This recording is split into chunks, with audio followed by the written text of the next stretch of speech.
Does Oklahoma have to play Kansas in Norman next week? Or can the Sooners figure out a way to meet the Jayhawks south of the Red River? For SI Sooners, allsooners.com, I'm John Hoover at Jones AT&T Stadium in Lubbock, Texas, where 24th-ranked Oklahoma absolutely demolished Texas Tech, 63-28 here on Saturday night. It was OU's third straight win and their third straight win in the state of Texas. Remember, this team started 1-2, then beat Texas in Dallas, then last week took apart TCU in Fort Worth. There was nothing scary whatsoever about Saturday night's Halloween victory in West Texas. Not this time. This was the Sooners' best game of the year, almost a wire-to-wire blowout. The story of the game, of course, was the return of Ronnie Perkins and Ramondre Stevenson from their NCAA suspension. 6 games was the cost, starting with last year's college football playoff loss to LSU and ending Saturday night in Lubbock. Stevenson led the Sooners tonight with 87 rushing yards and scored 3 touchdowns, while Perkins led the team with 2 tackles for loss.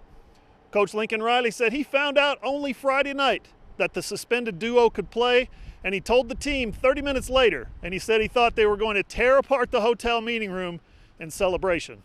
Spencer Rattler said when he found out, he got chills. The Sooners might very well be 6-0 and ranked in the top 3 in the nation if Stevenson and Perkins had played in the losses to Kansas State and Iowa State. As it stands, the Sooners are now 4-2 overall and 3-2 in Big 12 play. And Riley said he's not worried about the Big 12 standings or anything else outside of next week's home game with Kansas. In fact, Riley said he's most excited about the obvious week-to-week improvements that the Sooners are showing every time they take the field. That included tonight another stellar night from Spencer Rattler, who threw for 288 yards, 2 touchdowns, and probably had his best game of the season. Rattler said the game is getting slower and slower for him, and it sure looked like it Saturday night. Theo Weiss had a career-high 105 yards receiving. Austin Stogner had a nice catch in the end zone for another touchdown.